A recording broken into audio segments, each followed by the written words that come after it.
Hello everyone. You are listening to this audiobook on channel Voice for Purpose by NSS IT Bombay. Chapter 4. The Preparation. When the meal got successfully to Dover, in the course of the forenoon, the head drawer at the Royal George Hotel opened the coach door as his custom was. He did it with some flourish of ceremony, for a mail journey from London in winter was an achievement to congratulate an adventurous traveller upon. By that time, there was only one adventurous traveller left to be congratulated, for the two others had been set down at their respective roadside destinations. The mildewy inside of the coach, with its damp and dirty straw, its disagreeable smell, and its obscurity, was rather like a large dog kennel. Mr. Lorry, the passenger, shaking himself out of it in chains of straw, a tangle of shaggy wrapper, a flapping hat, and muddy legs, was rather like a larger sort of dog. "There will be a packet to Calais tomorrow, drawer." "Yes, sir. If the weather holds and the wind sets tolerable fair, the tide will serve pretty nicely at about 2 in the afternoon, sir." "Bed, sir?"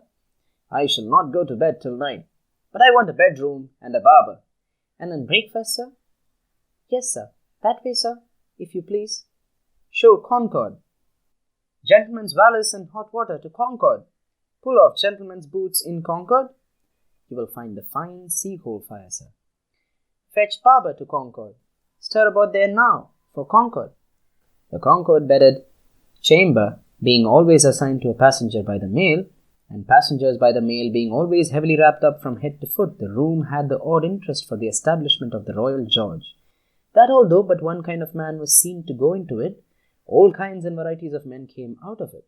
Consequently, another drawer and 2 porters and several maids and the landlady were all loitering by accident at various points of the road, between the Concord and the coffee room, when a gentleman of 60, formally dressed in a brown suit of clothes pretty well worn but very well kept, with large square cuffs and large flaps to the pockets, passed along his way to his breakfast. The coffee room had no other occupant that forenoon than the gentleman in brown. His breakfast table was drawn before the fire, and as he sat, with his light shining on him, waiting for the meal, he sat so still that he might have been sitting for his portrait. Very orderly and methodical he looked, with a hand on each knee and a loud watch ticking a sonorous sermon under his flapped waistcoat, as though it pitted its gravity and longevity against the levity and evanescence of the brisk fire. He had a good leg and was a little vain of it, for his brown stockings fitted sleek and close and were of a fine texture. His shoes and buckles too, though plain, were trim. He wore an odd little sleek, crisp, flaxen wig setting very close to his head, which wig, it is more to be presumed, was made of hair, but which looked far more as though it were spun from filaments of silk or glass. His linen, though not of a fineness in accordance with his stockings, was as white as the tops of the waves that broke upon the neighbouring beach, or the specks of sail that glinted in the sunlight far at sea. A face habitually suppressed and quieted was still lighted up under the quaint wig by a pair of moist, bright eyes that it must have cost their owner, in years gone by, some pains to drill to the composed and reserved expression of Tellson's Bank. He had a healthy colour in his cheeks, and his face, though lined, bore few traces of anxiety. But perhaps the confidential bachelor clerks in Tellson's Bank were principally occupied with the cares of other people, and perhaps second-hand cares, like second-hand clothes, came off easily on and off. Completing his resemblance to a man who was sitting for his portrait, Mr. Lorry dropped off to sleep. The arrival of his breakfast roused him, and he said to the drawer, as he moved his chair to it, "I wish accommodation prepared for a young lady who may come here at any time today.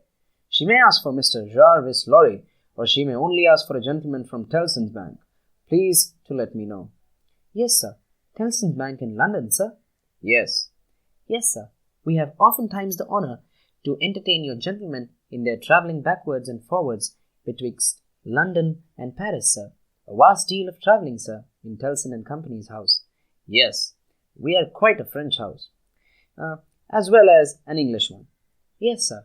Not much in the habit of such travelling yourself, I think." Sir? Not of late years. It is 15 years since I came last from France. Indeed, sir. That was before my time here, sir. Before our people's time here, sir. The George was in another hand at that time, sir. I believe so. But I would hold a pretty wager, sir, that a house like Telson and Company was flourishing a matter of 50, not to speak of 15 years ago. You might trouble that and say 150, yet not be far from truth. Indeed, sir. Rounding his mouth and both his eyes as he stepped backward from the table, the waiter shifted his napkin from his right arm to his left, dropped into a comfortable attitude, and stood surveying the guest while he ate and drank as from an observatory or watchtower, according to the immemorial usage of waiters in all ages. When Mr. Lorry had finished his breakfast, he went out for a stroll on the beach. The little narrow crooked town of Dover hid itself from the beach and ran its head into the chalk cliffs like a marine ostrich. The beach was a desert of heaps of sea and stones tumbling wildly about, and the sea did what it liked. And what it liked was destruction. It thundered at the town and thundered at the cliffs, and brought the coast down madly.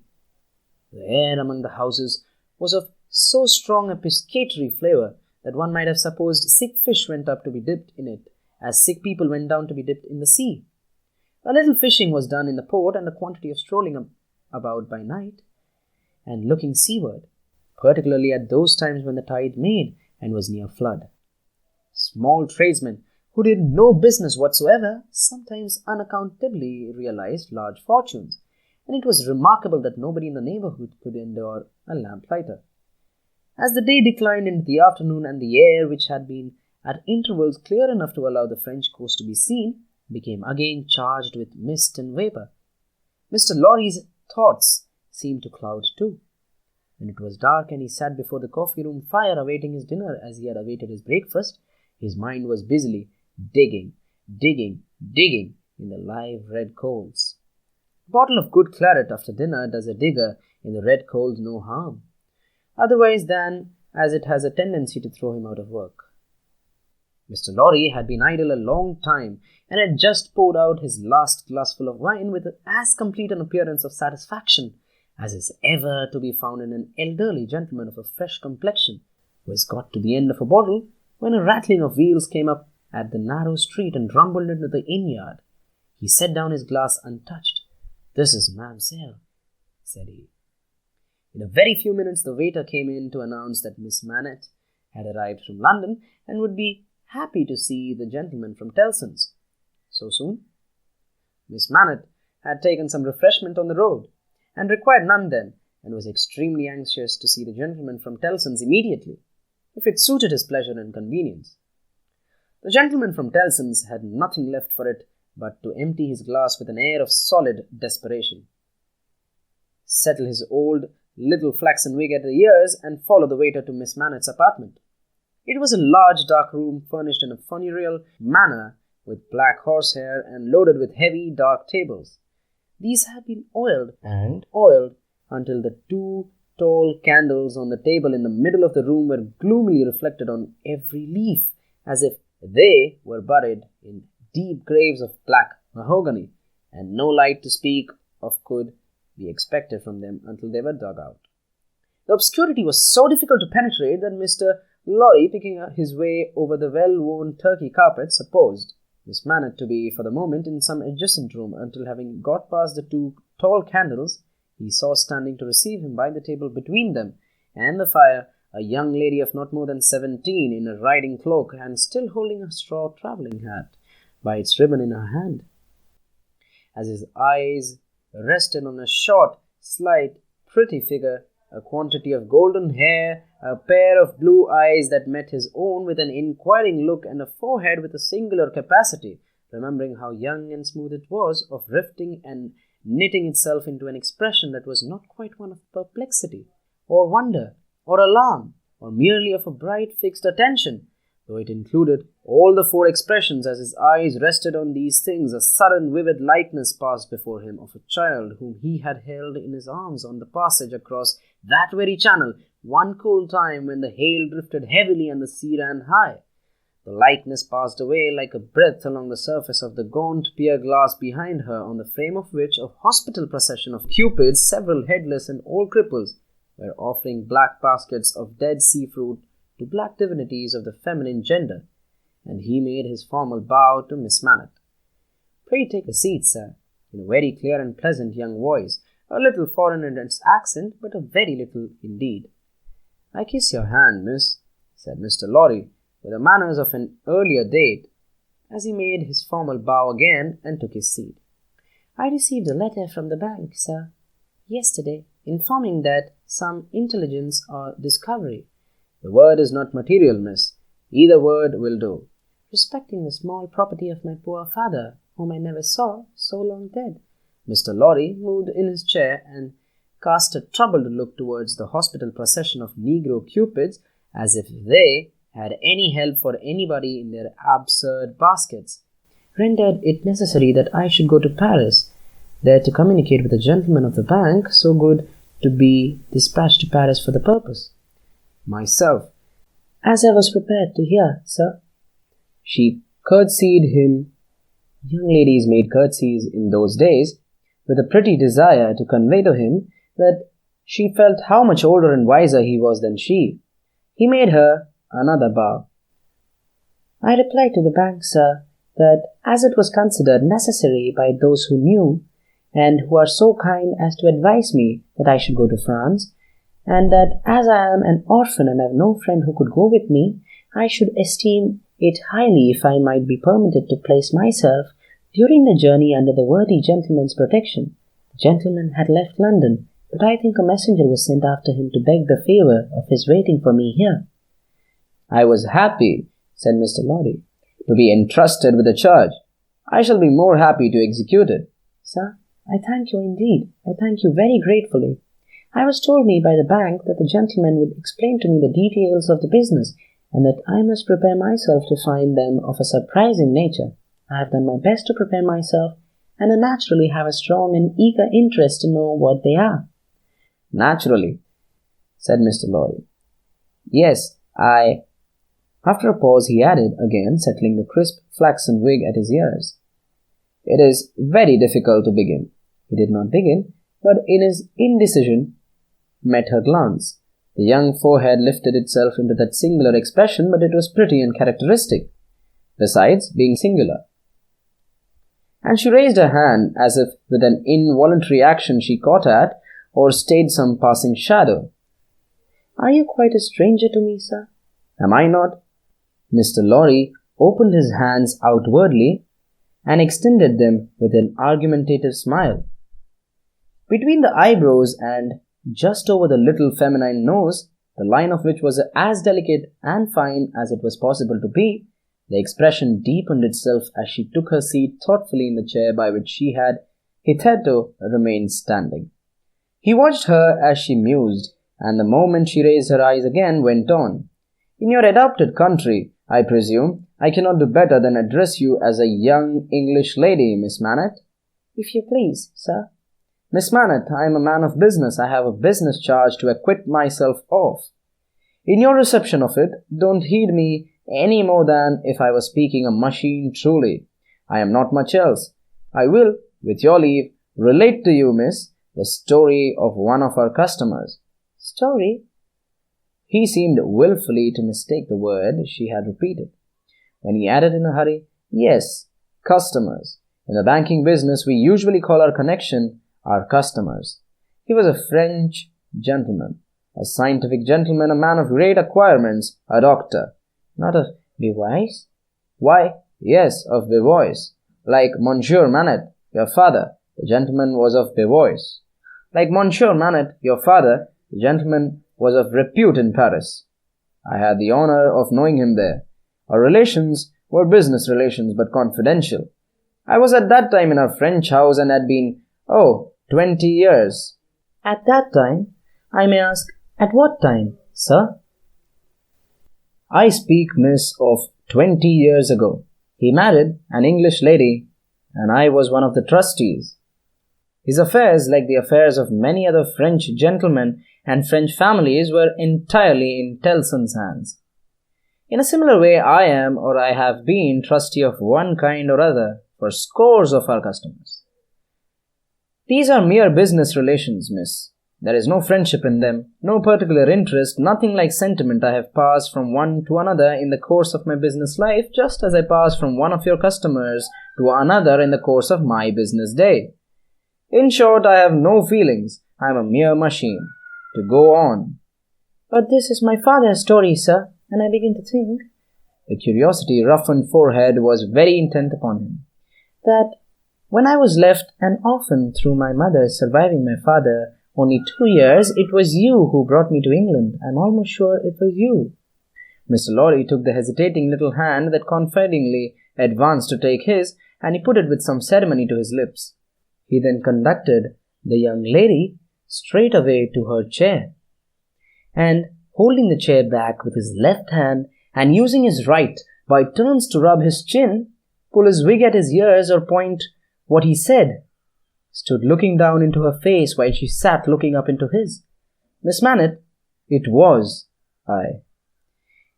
And you will see how truly I spoke of myself just now in saying I had no feelings and that all of the relations I hold with my fellow creatures are mere business relations, when you reflect that I have never seen you since.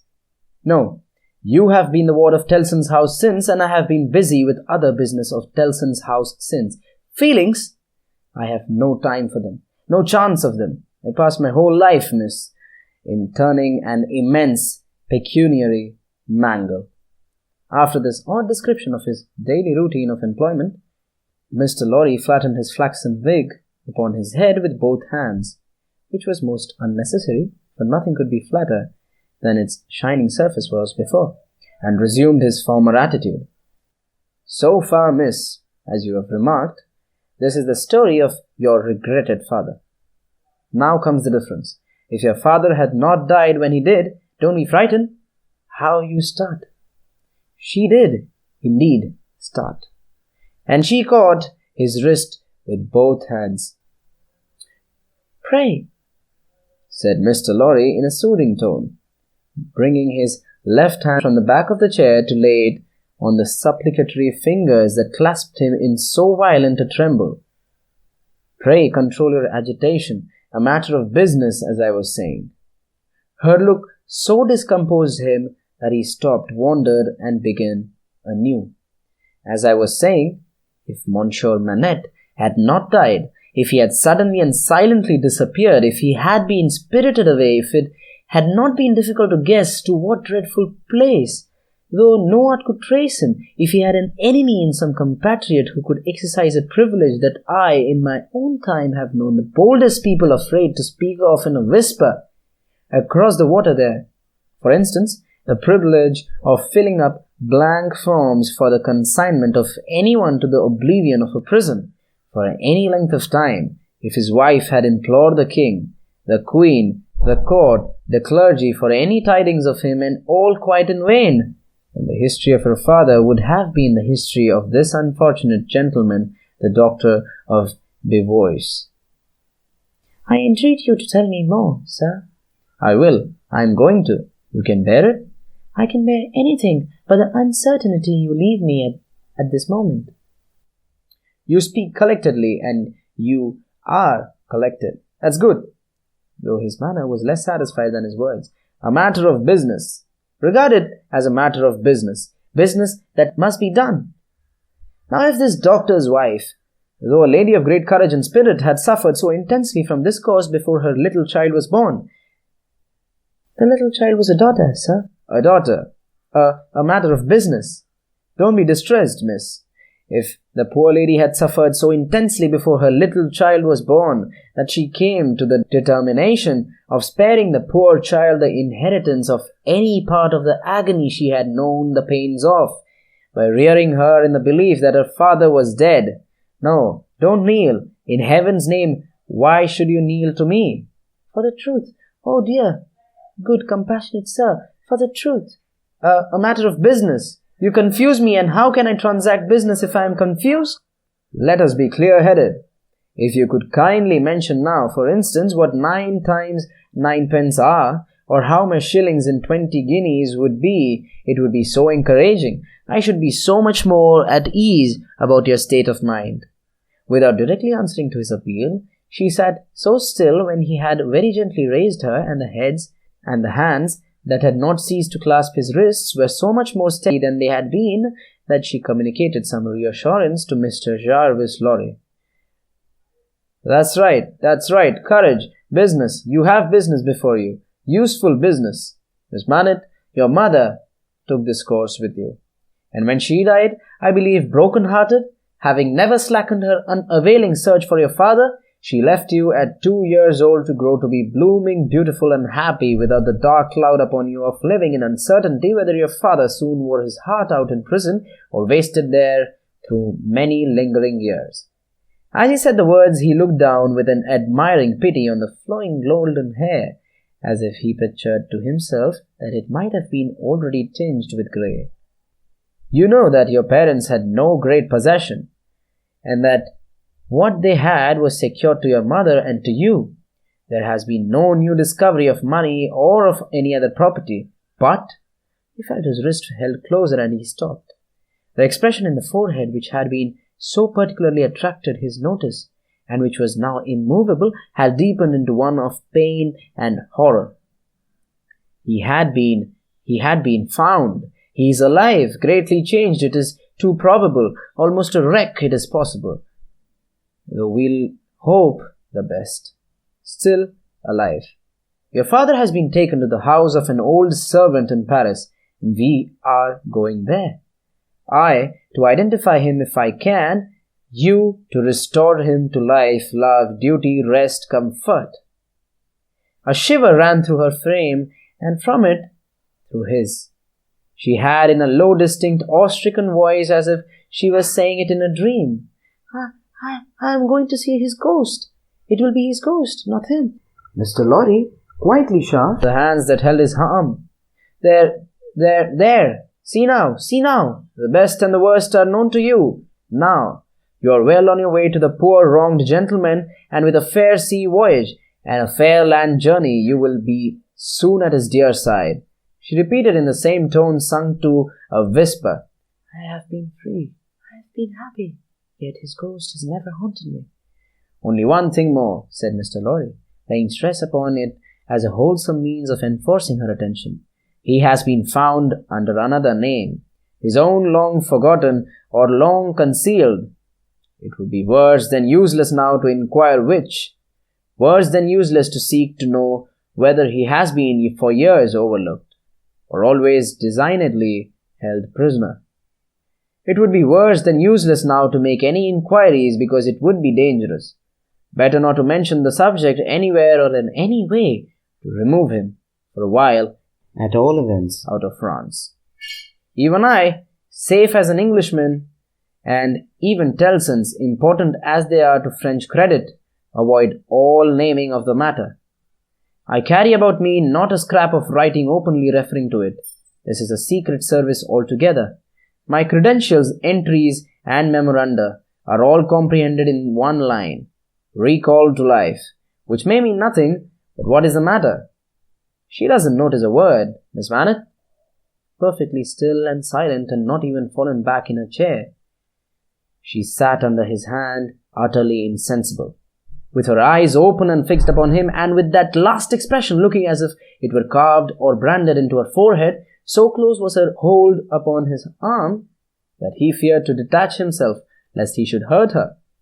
Therefore he called out loudly for assistance without moving. A wild-looking woman, whom even in his agitation Mr. Lorry observed to be all of a red colour, and to have red hair, and to be dressed in some extraordinarily tight-fitting fashion, and to have on her head a most wonderful bonnet, like a grenadier wouldn't measure, and could measure too, or a great Stilton cheese, came running into the room in advance of the inn servants, and soon settled the question of his detachment from the poor young lady, by laying a brawny hand upon her chest, and sending him flying back against the nearest wall. I really think this must be a man, was Mr. Lorry's breathless reflection, simultaneously with his coming against the wall. Why, look at you all, bawled this figure, addressing the inn servants. Why didn't you go and fetch things, instead of standing there staring at me? I am not so much to look at, am I? Why don't you go and fetch things? I'll let you know. If you don't bring smelling salts, cold water, and vinegar, quick, I will. There was an immediate dispersal for these restoratives, and she softly laid the patient on a sofa and tended her with great skill and gentleness, calling her my precious and my bird, and spreading her golden hair aside over her shoulders with great pride and care. And you, in brown? She said, indignantly turning to Mr. Lorry. Couldn't you tell her what you had to tell her without frightening her to death? Look at her, with that pretty pale face and her cold hands. Do you call that being a banker? Mr. Lorry was so exceedingly disconcerted by a question so hard to answer that he could only look on at a distance with much feebler sympathy and humility, while the strong woman, having banished the inn servants under the mysterious penalty of letting them know something not mentioned if they stayed there, staring, recovered her charge by a regular series of gradations and coaxed her to lay her drooping head upon her shoulder. I hope she will do well now, said Mr. Lorry. No thanks to you in brown if she does, my darling pretty. I hope, said Mr. Lorry, after another pause of feeble sympathy and humility, that you'll accompany Miss Manette to France. A likely thing too, replied the strong woman. If it was ever intended that I should go across salt water, do you suppose Providence would have cast my lot in an island? This being another hard question to answer, Mr. Jarvis Lorry withdrew to consider it. So hope you guys had fun. Please like, share and subscribe to this channel for more interesting audiobooks.